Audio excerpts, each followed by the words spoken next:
I was damn wrong. I shouldn't have. It was foolish of me to hope that maybe Batman would come off his shell and be himself. But he wants us to stay in this shell where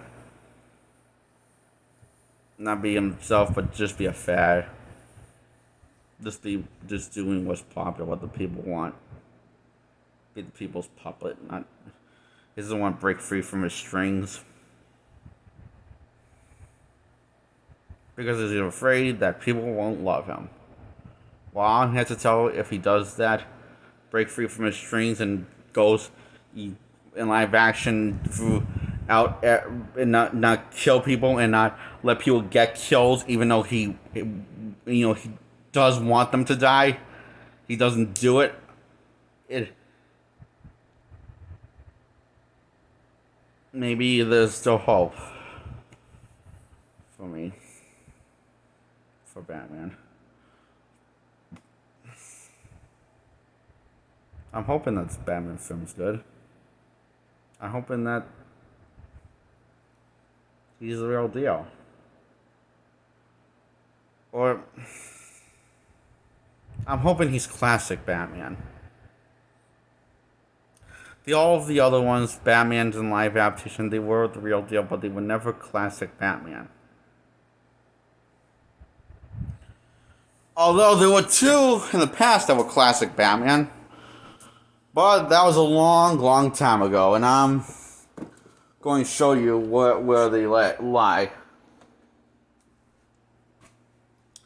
And maybe you want to watch them and say it's worth recommending watching these things.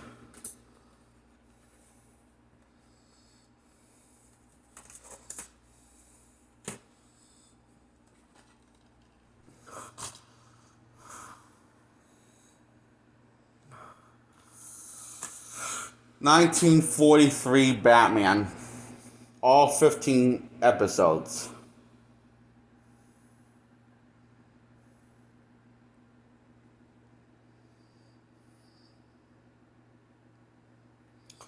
This is it. It's a 2-disc thing.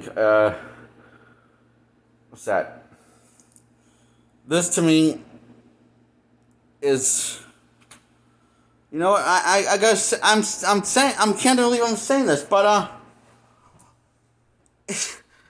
I can't believe I'm saying, but my favorite Batman's not was never Ben Affleck or Mike Keaton or Val Kilmer or George Clooney or Christian Bale even. My favorite Batman was the ones that happened before I was even born. Before I was even on this earth. Because these Batman stuck to Batman's code, his moral code. And this thing's his way and not what everyone else wanted him to do. So I'm recommending you watch this Batman. And the years that came out is 1943. Only 15 episodes on 2 discs, and they're called chapters. But that's the old way. That's the old word for episodes. I got this at Toys R Us with my dad, and Batman and Robin is another series that you should check out. That's the title, Batman and Robin, and this has a different guy who plays Batman. Still good, does a good job. And the Robin, in these two films, I loved them. I thought he did a perfect job as Robin, but I feel like Batman.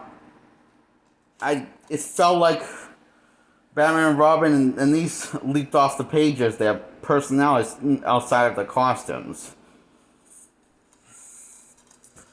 and probably where I can take them more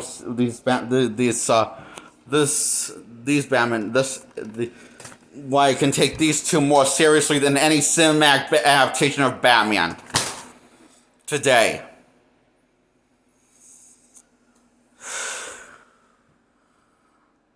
You know, and Batman and Robin. This collection is 2 disc.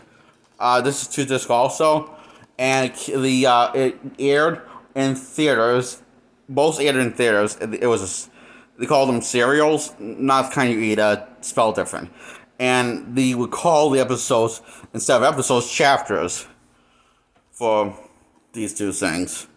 For the one that's called for 1943 Batman and 1949 Batman and Robin run.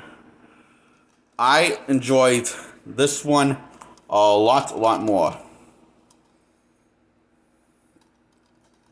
I thought the villain was more. I thought the villain was more interesting. It plays like a both. This is actually a bit of a. This run is actually a bit of a mystery, so you have to figure out who's really the culprit, and it throws you in a bunch of different directions on who the villain, main villain, who's the mastermind pulling the strings, and you don't see it coming. And Batman and Robin trying to figure it out and questioning people and whoever seems suspicious, but yeah, yeah. And this also got a better cost. This Batman got a better, more comic book accurate costume than this one from this series. I'm rambling on. What I'm trying to say is, and also the one on Gotham is, I was going to count the one on Gotham, but he's a good Batman. David Mazouz is but I believe that he was Batman. I took him seriously than I ever did with any Batman live action Batman brought to the big screen. Because he had all these issues, but he didn't want to kill because he wanted to be the better man.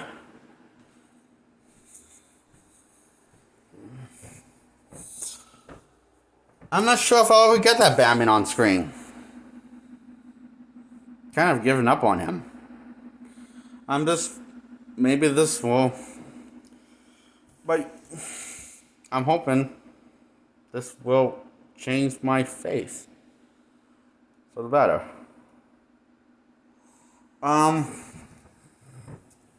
Maybe this will restore my faith in him. Maybe the whole franchise will restore my faith in him. I was clever writing and no shortcuts. Like the past Batman films took with Batman killing. I don't know, it's just how it was executed feels more like a shortcut than a story narrative. And yeah, this show gets a 10 out of 10. I'm seeing it, but I'm also worried because of Batman's let me down more than any other hero. And he was my favorite.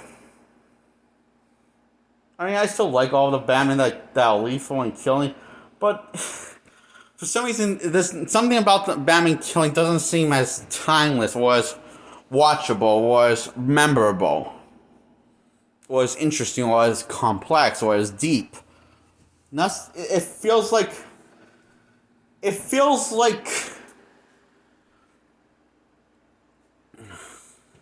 more of a small portion of what you could get from a Batman movie. All of them in live action. Well, what's my problem with Adam West's Batman in live action? Well, this one. He never solves crimes at nighttime. Only the day. And he very, very rarely does solve crimes at nighttime and fights people at nighttime. That's my only complaint. That's why I was completely satisfied with Adam West's Batman. Not because of anything else. No. I was satisfied because Batman in the comics fights crime and detects stuff and beats Batman at nighttime, not at daytime. That's what the bat signal's for.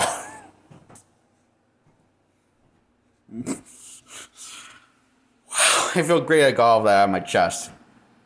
Bye.